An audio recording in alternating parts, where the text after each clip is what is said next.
Hey there, what's going on everyone? This is Sue again. I hope you guys are doing well. In this video I want to share with you a marketing strategy. So this you can call this a success tip as well. This is something that's going to help you increase your sales and build better rapport with your customers, with your prospects, and with your subscribers if you're doing email lists, which you should be doing.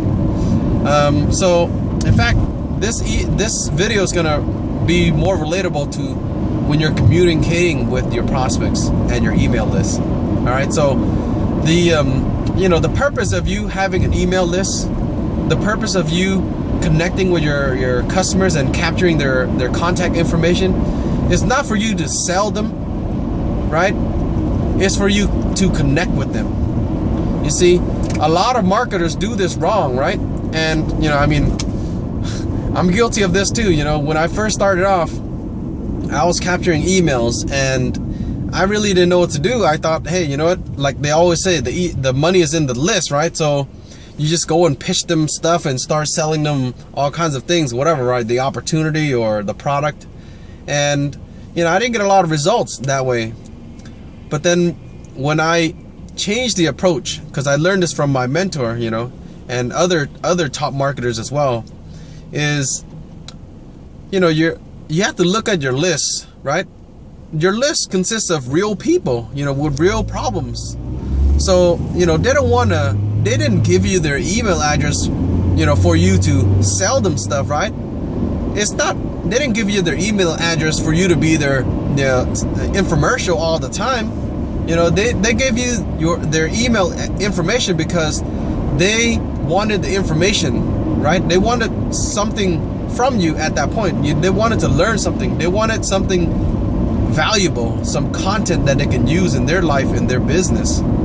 So you have to remember that whenever you're writing an email, when you're doing an email broadcast or a newsletter, and you're getting ready to pitch, you should take a step back and look at it from their approach. Look at it from your customer or your list viewpoint, right? Would they want to hear this right now from you? And have you built enough rapport and trust and goodwill with them that they're going to listen to you? That's going to kind of encourage them to open your emails and read your whatever information you wanted to send to them. So here's the rule of thumb that I learned from my mentors. And the rule of thumb is, your email list is a part of your business, and a part of your business is obviously to get sales, right? So we're not discounting that fact that you are going to be like getting sales from your email list. But the difference between the approach is, this is what top marketers do, is they give value first. They give you content after content after content. What that does is it builds trust with your list, and it builds goodwill. That means, when they see your name, when they see your emails come through, they're more likely to open it because they're gonna think that, hey, you know what? Last time Sue, he sent me some really useful content that I can actually use, and it worked. It helped me a lot in my business, in my life, or whatever, right? So now they'll be all more open to reading your next one, right? So here's the rule of thumb.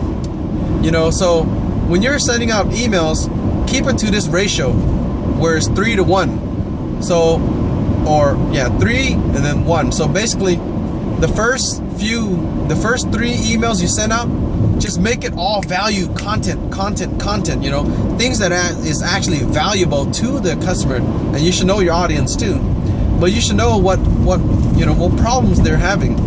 And when you send information, or when you send your email, send something that's going to help resolve their issue each time, without any pitch, without any sales or upsells or anything, right? That way they're gonna trust you. And then on the fourth one, then that's when you can go in and put in the offer. But you got to do it strategically, right? You're not going to go in there being a salesperson. You're going to go in there with value still. So you put in another valuable information, content for them. And at the end, within that email, you mention You just mention it and you recommend it, right? Because now you're coming from a person of, you know, of trust, right? Someone that they trust and they will take your word for.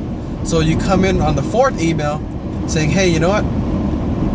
Here's another tip to help you succeed in your business. You know, by the way, I learned all of this through this program that I'm a part of, and I highly recommend it. If you're serious about your business, if you like what I've been teaching you so far, you're gonna love to be a part of our team, to be a part of our mastermind group, right? And these are the things that I'm learning every single day from my mentor. And you know, I'm teaching it to you, but I want to invite you to be a part of our group, be a part of our team.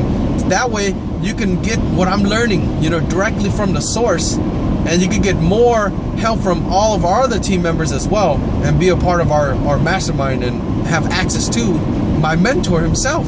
He's a multi-millionaire, right? See, when you speak it like that, you know, it's not you're trying to sell them, right? You're trying to help them. And when you try to help them, they can see that in your voice, they can hear in your message, they can hear it when they read it. And if you sent them enough content, enough valuable information already, and you've built up that trust and rapport with them, you're gonna get some really good results, you know, much better than if you were just pitching. You know, this is a good example, right? Here's like an analogy, a metaphor for you, right? You know, you got to look at it like when you're driving down the road, right? Everyone's busy. You know, just think of your customer as, you know, a person that's driving and they need to get to their destination. Let's say they're needing to get to work, right? And they happen to come on your road.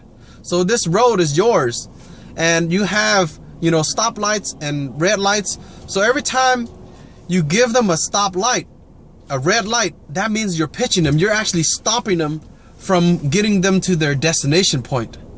And it's, you know, the first time they might get it, right? They're like, oh, okay, you know what? This is a part of it. You know, I'm going to wait this 30 seconds to a minute, whatever, at this red light, and I'm going to move on this road, right? This road, I think, is going to take me to where I need to go. So anyways, they're driving on your road again, and all of a sudden you get another red light. Right after this one, you got another red light. At the other intersection, you have another red light for them, another sales pitch. And then they're like, oh man, dude, this road here has so many stoplights. And then you do it again on the next intersection. You hit them up with another red light. And they're like, you know what? Forget this road. You know, I'm just going to turn and I'm going to go find another road to get to work or to get to my destination point. You see what I mean? They're going to turn off of your road, and you have control over these lights, right? So what you got to do is you got to give them green lights. Make all the lights green so that they're getting to their destination, wherever that destination may be for them. You know, that you're providing that service, you're providing that road to get them from A to B. And on this road, you have all these lights, and you hit them up every intersection. You give them a green light. That means you give them value, you give them content, you keep them moving towards their destination. And you keep doing that.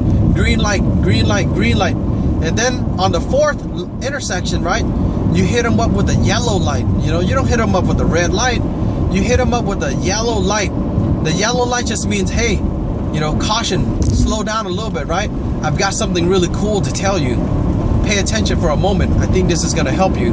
I'm not going to stop you from your destination point, right? I'm just going to guide you, but I'm going to slow you down for a second just so you can get very useful information. Then that's going to keep you on this track, keep you on this road, right?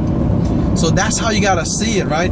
They're on this road with you that you have control of, right? And you have the resources to get them to their destination point. Give them value, give them green lights, and then give them orange lights or yellow lights, right? Don't give them red lights. You know, red lights once in a while, once in a great while is fine. But when you hit it up with red light, red light, red light, they're gonna get off your road and they're gonna go find another road to drive on. I hope that was helpful, you guys. If you have any questions for me, leave it in the comment section below. I just thought of this red light, green light thing just yesterday, actually this morning in the shower. So I wanted to make this video and share it before I forget it, so you guys can get this really cool new metaphor you guys can use and stuff, you know. But anyways, I'll talk to you guys later. Okay, if you want to check out the system, if you want to be a part of my team, like I said earlier, you know, we have a great team. We have a mastermind group that is just so wonderful, right? I'm so blessed to be a part of, and I believe that this mastermind group can help you in your business as well. But you know, I mean, don't take my word for it. I want you to click on the link below and check it out for yourself. See if it makes sense for you. You know, maybe you don't want to do what we do, right? Maybe you want to do something totally different. Then that's fine. But we still have some resources. We still have some great tips and tools to help you succeed as well. So click the link, check it out. If it makes sense for you, be a part of my team. Come join my mastermind group, and you know, let's all succeed together. All right, guys, until next time, I hope you have a wonderful day, okay? Peace.